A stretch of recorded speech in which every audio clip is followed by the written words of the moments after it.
Victoria Avenue. As in the introduction, we are celebrating this year, in fact, our 60th anniversary of St. Leonard's.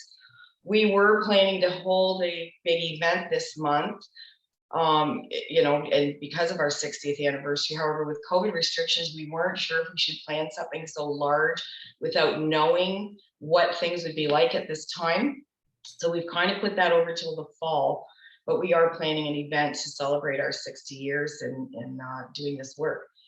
So just some history, and this is right off of our website, but I'm just going to tell you in a nutshell how the agency started. And it was Reverend Neil Libby, who was an Anglican priest at All Saints Church. And as most of you know, the bus station used to be right across the street from All Saints Church. So often when men would be coming out of prison, they'd get off the bus. The first thing they'd see is All Saints Church. So they often would gravitate over there thinking, well, they can help me, get me something to eat, maybe a place to live. And initially, Reverend Libby and his wife were having some men actually staying in their home. So they realized they had to do something. And Reverend Libby heard of a halfway house running out of Chicago. So he actually went over there and visited with it was a Catholic priest, and got some ideas. And lo and behold, the Anglican Church here in Windsor was willing to take the chance. And initially the house was running on volunteers, all from the church. Neil Libby himself, Reverend Libby, was a social worker, so he certainly had that background and was sort of the perfect person to launch something like this. In here it says 50 years later, but it's actually 60 now. So we just talked the other day, we need to update our website a little bit. But what is our mission? Well, we enhance our community safety by providing structured traditional supports and innovative crime prevention programs that enable offenders and at-risk populations to become law-abiding citizens. So in other words, our goal is to help these men coming out of prison, give them that halfway point from jail and the street to get them to a point where they're ready to move out of the house. And I'll talk more as I move on about our screening process and who comes here and why we choose certain people and why we don't. We can also say no to certain people. And our vision is we aspire to a community where all people have value and live in safety and harmony. And if anyone knows where our location is, we are actually right downtown Windsor, and next door to us is a Catholic grade school that has actually been there before we were here. And a lot of people are quite astounded that a halfway house is sitting next door to an elementary school of children. But to our advantage, we've in fact always had a good relationship with the school. And we've been part of this community for so long, we've been very well accepted. But probably today, if we tried to open next door to a school, we would probably have more of a challenge. So who's eligible? Our population are adult males, which means over the age of 18, and they have to be serving a sentence in a federal prison, meaning they're serving over 2 years. So as soon as they're given 2 years plus 1 day, they will then go to a penitentiary, excuse me, versus staying, say, in the Southwest Detention Center here or going to one of the provincial facilities. So how that process works is once the inmate arrives in the penitentiary, it's to his benefit to reach out to us as early as possible. In fact, some of the men have actually called us from the detention center right after sentencing, which is ideal because then they're starting to build a relationship with us. Once we get the application, we try to go up and see them. We do at least 2 institutional trips a year, sometimes more. Obviously with COVID, those have only reinstated. So we will go up there, myself or my coworker, Jen Graham, who's a caseworker, social worker here, and do interviews with some of the men who've written our halfway house. We also keep a very open phone line, and Anne, who was our former finance person, will know we probably have giant phone bills here because we are one of the few, if not only halfway house, who will accept collect calls from the institution. And our reasoning behind that is it's what a great way to start to build getting to know the person. they're like mini interviews. I take notes, so I'm keeping a constant file of his communication, and it keeps us really up to date so that when we get to the step of our community admissions team, which consists of halfway house staff, Windsor Police, the parole office staff. We also have a community member so that we have community input to review these cases and decide if we want to accept the person or we can turn the person down. And obviously some of those reasons is we do have some criteria. It cannot be a sex offender against children for obvious reasons of the school next door, but we also screen people for other reasons too. If there's lots of violence, violence against staff, perhaps, those are the kinds of things that we can reconsider and maybe think he should go to a more structured setting than our halfway house. Once they've been accepted, we'll send them a letter and they'll know that we've accepted them. These are just an overview of some of the main programs that we do run at the halfway house. Our employment readiness program has been here for at least 15 or 20 years now. That is a program where obviously we're trying to help the men find work. Some of them have had no work history. Some of them have been incarcerated for decades. So our employment counselors, you know, over the years gotten crafty and knows ways to help men around some of those barriers so that they can find employment. We also have a chaplain at our halfway house, which is kind of unique as well, because that funding was actually cut early on around 2012. It was cut actually that when we were celebrating our 50th anniversary. But we knew the value of having a chaplain at the halfway house. So we, our chaplain remains on through a lot of community donations of a number of churches in the area very kindly fund him regularly. Some staff contribute out of their paycheck to fund the chaplain. So we've been very fortunate to still have our chaplain here, and that is Chaplain Riley McLaren. We also have a program that has also been running for a number of years, and that is with the City of Windsor called the Good Neighbor Services Program.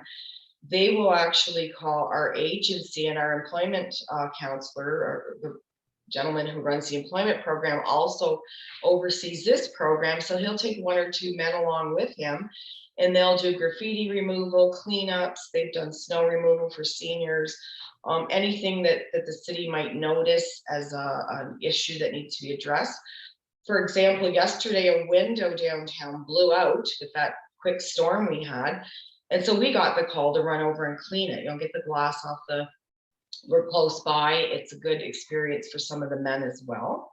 And it's us giving back to our own community and showing the guys the benefits of doing that. Another program we run is our Windsor Community Integration Program. That's a program I provide to usually men who have served life sentences, or who are serving, life sentences. And when I tell folks that we deal with lifers here, men on life parole, they go, "What are you talking about? They're serving a life sentence. Why are they in a halfway house? I don't understand." In Canada, though, we handle life sentences differently, so that if it's a conviction for second-degree murder, and which is a number of our cases of lifers, they can be sentenced anywhere from life 7 up to life 20 to 25. And so at whatever mark, whether it's a life 10, a life 15, they can see the parole board at that mark. And if eligible, come to a halfway house on what is called a day parole. And they'll generally stay here for 1 to 2 years. And in fact, we did have one young man stay here for 5. That is not the norm, but it just shows that lifers obviously can stay here longer. Once they move out of here, they are on what's called full parole, and they will remain on full parole for the rest of their life sentence till the day they die, and will be under supervision till the day they die under the Windsor Parole Office or wherever they move. So that is how the life works in Canada. So we specialize in lifers, and I'm going to talk a little bit more about that in a minute. The final program we also run here is a reporting center, and that's for men who may get out and don't necessarily need to come to a halfway house, but they can recommend that he's seen by someone here, whether it's once a week he pops in, or there's a phone check-in or whatever. So it's just another additional program that we can offer to people coming out of prison. One of the things I kind of specialize in my job is substance abuse counseling. I do have my substance abuse counseling certification, and I also taught at St. Clair for 12 years chemical dependency. So lately I've had to use that skill, I guess if you want to call it, more than I have probably in my entire 26 years at St. Leonard's House. And that kind of goes along with what we're seeing even in the community on the epidemic of overdose, and in particular, the abuse of fentanyl. So our house has been impacted by that greatly, especially obviously with the onset of the pandemic. More people were isolated, more people were abusing substances, and people were told to stay home and be alone and not socialize. So that increased overdose because they were alone and didn't perhaps have somebody there to help them. So we see the effect in the halfway house. And I mean, we already know that almost 70% of all federal offenders present with substance abuse problems of sufficient severity to warrant formal treatment intervention. And indeed, it can be argued that there is no other need area that affects a larger proportion of our offender population than alcohol or drug abuse. And certainly here at the halfway house, it's usually the main reason that someone may not be successful here is they will relapse, they will test positive on a urinalysis test, because we do those randomly. And so those are generally the reasons people do go back to prison. Because we realize addiction isn't resolved in prison. I mean, they offer programming, but they also still have access to drugs in prison. So we've been more inclined, and even corrections has to give people a second chance, and even sometimes a third chance, even after they use drugs or tested positive, because we know that treatment is necessary. So we started a program in our own halfway house. It is called the Restart program, and I do that one-on-one with men. And generally it's for men who've come here and we've already identified they have a substance abuse problem, or they have admitted to using while they were here, then they will meet with me. Or they may be coming from another treatment center, and this can be like a follow-up, because sometimes we'll have them do a treatment program before coming here. We also know that with our guys, one-on-one counseling is very beneficial. They have difficulties sometimes in group settings because they're generally with their peers who are other inmates or other residents. And so they're not inclined to open up as much or talk as much about personal things because they live together and, you know, confidentiality. So they're much more willing to work one-on-one. So we found that it has been very beneficial. And the opioid problem, as I mentioned before, we've seen such an increase both in opioid and crystal methamphetamine, which is completely opposite effect from an opioid. But those are the two drugs that we see mostly abused by our residents here.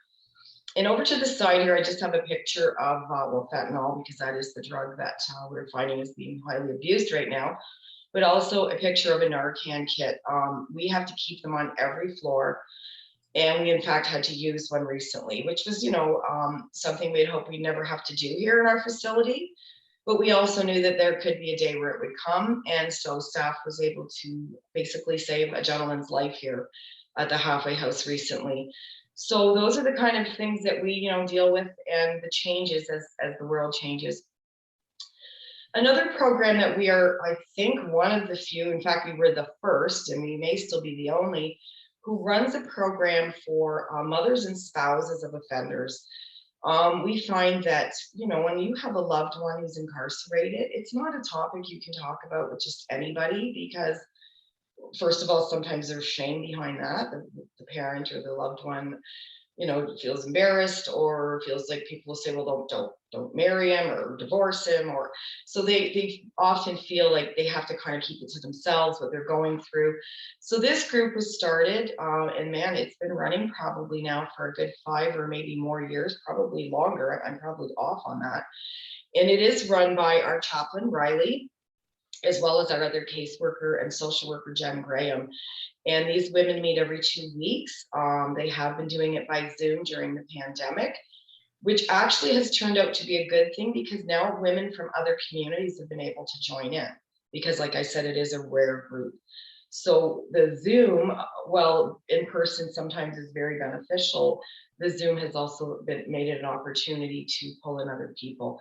So they may actually at some point split two groups, one in person for the locals and maybe a secondary Zoom group for women outside of Windsor. So this is another program we're pretty proud of, that it's been so successful. These are a few pictures of what it looks like in the halfway house itself. Most men share a bedroom.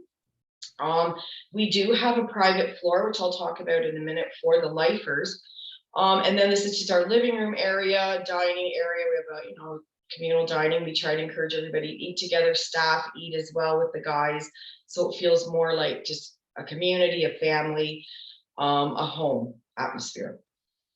We have a nice backyard that the guys can sit out in, and they do take, we have a couple guys here right now who are really mindful and want to, really take nice care of the property.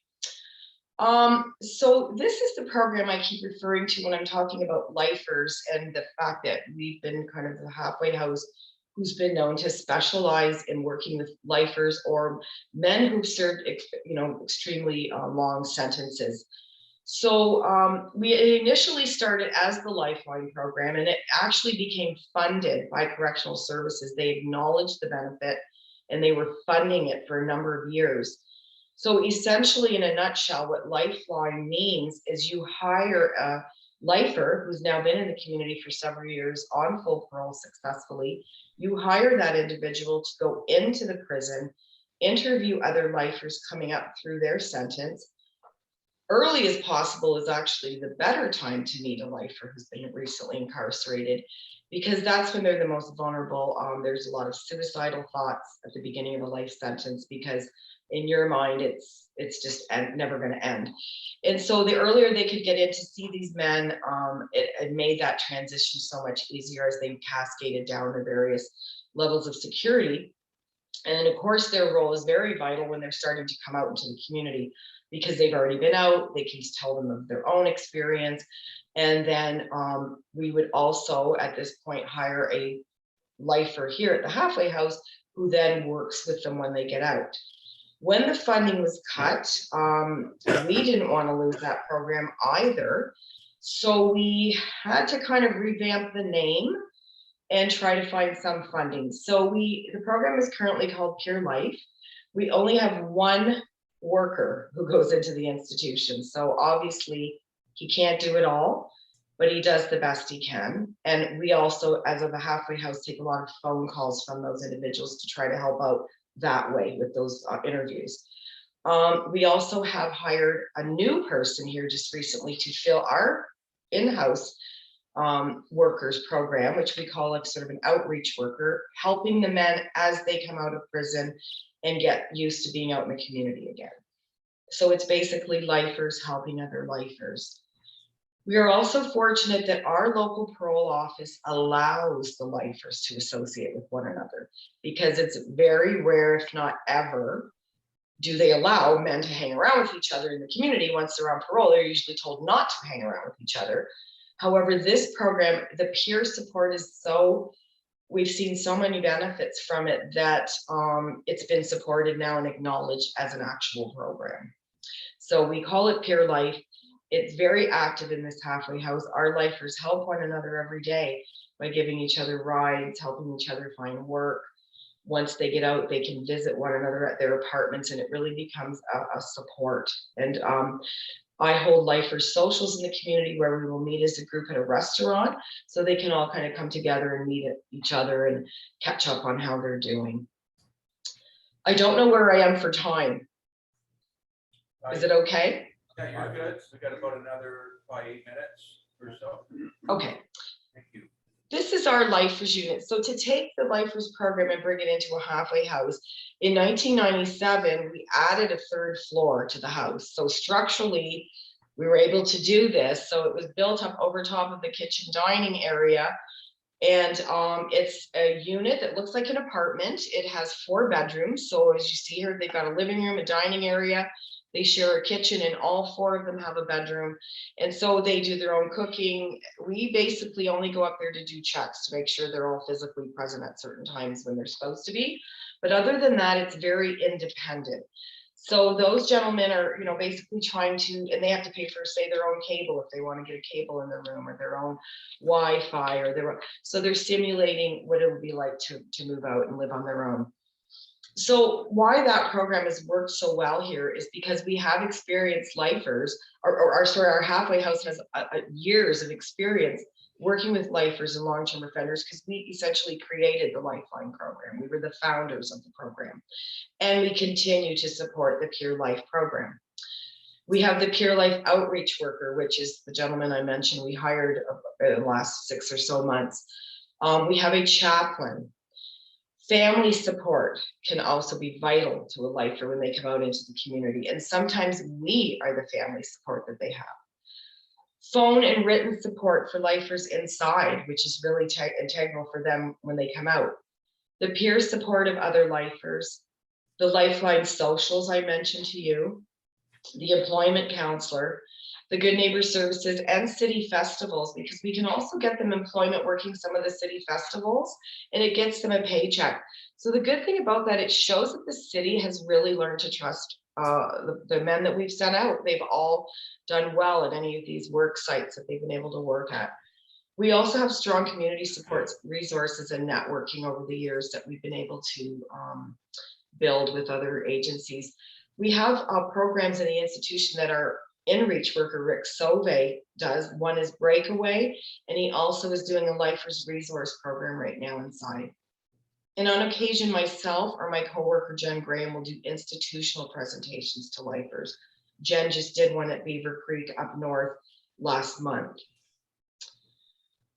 What's the experience been like for me working here? What have I learned? Well, first of all, I've learned people can change. I'm probably so fortunate because I don't know a lot of people who have a job where I can meet a man, in my case, 20 years ago when I first started here, who never thought he'd be out of prison, and now he's here in the halfway house, and I get to watch that opportunity. So I feel very privileged in a way that I've been able to see that. And I also have learned that success is different for everyone. It's not always going to be the same story, but it can still be success. And support upon release is vital. If we didn't have a halfway house, I can't imagine where some of the men I've met over the years would have been, or how they would have carried on. I believe a lot of them would have gone back to prison, is what I believe, if we weren't here. I also don't take things for granted. When you talk to people who their freedom and the things you and I take for granted, like walking out and pulling a rose out of my garden and sticking it in water, is thrilling for someone who's been incarcerated for decades. I learn not to take things for granted. And I do believe people deserve a second chance. Maybe that won't work. We've done second, third, and fourth sometimes, but people do get it sometimes, you know, at the end, they do get it. And I just want to provide you with a final quote here from one of the men themselves. He said, "The house provided a comfortable living environment in a clean and respectable household, giving residents the freedom they need to grow and move forward in their lives, as well as providing stable living conditions with a steady routine to keep residents motivated and driven to do better for themselves and others." This guy here was one of the best decisions we ever made. We adopted Ison 2.5 years ago. He's a senior dog. He's turning 14 next weekend. And he has been one of the most, for the men, for the staff, he's created such a wonderful environment. Anyone who owns a pet knows the wonderful, the benefit of a pet in general, but him at this halfway house has provided so many benefits that I could probably just do a presentation on that alone. So anyways, I just couldn't forget him. And so just a little quote here: instead of judging people by their past, stand by them and help them repair their future. So with that, I say thank you. Okay. All right, thank you very much. Albert, we got a banker here. Yes. Okay. Yeah. Thank you, Michelle Graham, for speaking to the Rotary Club Windsor St. Clair this morning. We are very grateful for the time and effort you took to share the history of St. Leonard's House, the programs you carry out, your thoughts and experiences with us as well. Thank you again for your contribution to Windsor community. You are always welcome at Rotary Club Windsor St. Clair. Thank you. Well, next time I'm gonna make sure I make it there for breakfast. Thank you very much. Thank you very much, Michelle. All right, just a couple announcements.